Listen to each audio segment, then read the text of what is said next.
I want to share some tips that I feel will be very helpful to content creators, especially if you've been tasked with executing a creative project, which may be anything from like shooting a documentary to doing a photo essay or gathering photos for a project or creating content for a social media campaign. Oh, the sun is really coming out right now. So all is good. I'm enjoying the sunlight. I'll just talk about 3 quick things that I think are very important for you to remember as you go about executing this project. And the first is that you first of all have to do your research. You always have to start with research. You have to get insight into what the problem is all about, get some context. Like anytime I'm tasked with a creative project like shooting a documentary or taking photos, the first thing I always ask is I need more context. I need more information. So I ask for any available project documents like research, reports. I go on the website, I check for past articles about the particular topic or past events. So let's make it real now. There was a time I was asked to help to tell stories about a project that was happening somewhere in northeastern Nigeria. And this particular project was working with women in the community, empowering them to learn how to save money and invest their money, basically just trying to eradicate poverty and improve the health and welfare of women of childbearing age. It was a reproductive health empowerment project. And so I first of all had to understand the context, like what state was this happening, how many communities, how many women involved, what kind of activities were happening, why was the project started in the first place, who is involved, who are all the stakeholders, who are the sponsors, the donors, what are the challenges that this project has faced, how cooperative is the government, all those kind of questions basically. Also, what similar projects have happened like this in the past. Now, all of this is very important because of the next step or the next tip, which is that when it comes to actually going out there to gather the footage and create content, at the barest minimum, you should go out with a shortlist. There are a couple of other things you need to prepare in the planning and preparation phase, but for the purpose of keeping this video short, I'm just going to talk about one, which is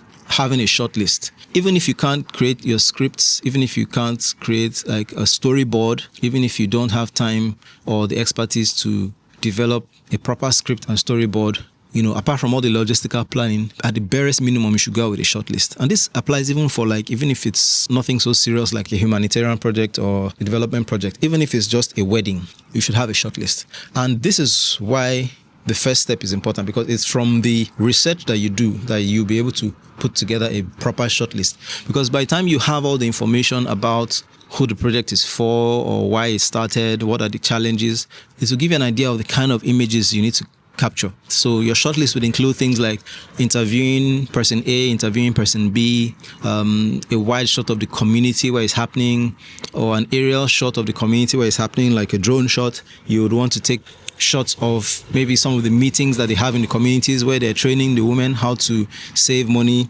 and be financially independent. So let's say it's a project where they're building wells or providing clean water for a community that before then had no access to clean water. You want to take videos of the well and shots of the well.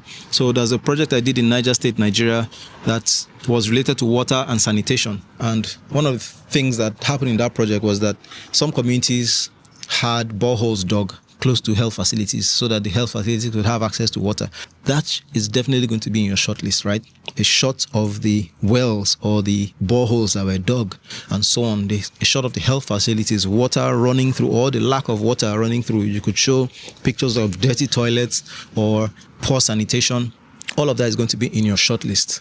So you see why this first step is very important. You just have to do your research. You need to spend time research. In fact, the more time you spend doing research and the more detailed your research, the better for you, because you will be so in tune with the project. You'll be so alert to opportunities, because even if you go out with a shortlist, mind you, there are a lot of things that will pop up that you need to capture that may not be on your shortlist. But because you are so in tune with the project, you're so aware of what the project is all about, when those things happen, when those opportunities rise, you will be ready to capture. I'm not going to talk so much about other aspects of preparation or planning, like, making sure that your camera is ready to shoot on a moment's notice. So you need to have like a plan A for your main camera, but you should also have a plan B for a secondary camera that is just point and shoot, that doesn't involve fixing heavy lenses or changing lenses or adjusting ISO, something they can just whip out and shoot. And one good plan for this kind of project is to have like a good phone, because a phone is basically just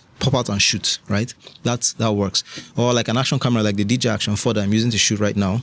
That has saved my ass many times while on the field, because sometimes something is happening, you just remembered, oh, this is important, this is interesting, I need to capture this. It could be that you're even just driving by in a project vehicle and you see children, you see something happening, you need to capture that as part of your story. So, but like I said, this video, we're not going to go into all those technical details. I just want to focus on 3 points. So the first point, as a recap, is that you have to do your research and plan very well. The second point is that at the barest minimum, go out with a short list, a list of all the images and video clips that you want to capture. Let it be detailed, let it be exhaustive, let it be thorough, because this is going to help you after you gather when it comes to organizing and labeling your footage. Because you find out that it's very important to organize and label your footage. You have to be able to identify your clips. So if, for instance, on your short list you had picture of the community wide shot, that's how you're going to label the file when you're eventually putting it into your computer. Picture of the community wide shot, picture or video of the whale wide shot. That's why your shortlist is going to help you when you are labeling and organizing your files. Now, I'll quickly go to the third and last tip, which is that after everything, you need to now finalize or refine your story. So we talked about the research phase, we talked about the short lists, which will help you when you're capturing. But then at the end of the day, the story is the main thing. The story is paramount. And so you have to spend time after gathering all the footage, labeling it, because you already know the extent and the detail and the depth of your footage that you've gathered. You can now start thinking about a story. If you follow this channel, you know I've talked a lot about storytelling, and there are various ways to approach a story, but I'll just quickly summarize by saying that your story should just have 3 parts, right? The about part, the context part, the part that provides general information about the subject matter, then the challenge, the crisis, the problem that the story focuses on should be the next stage. This is where you dive in deeper and say, but this is what's happening. So the first part is, and the community is located in northeastern Nigeria. The women in the community, about 600 women in the community, they all have families, they work. These are the kind of jobs they do. But the problem is that a lot of women are dying because they do not have money to access healthcare services. So that's the but that's the challenge.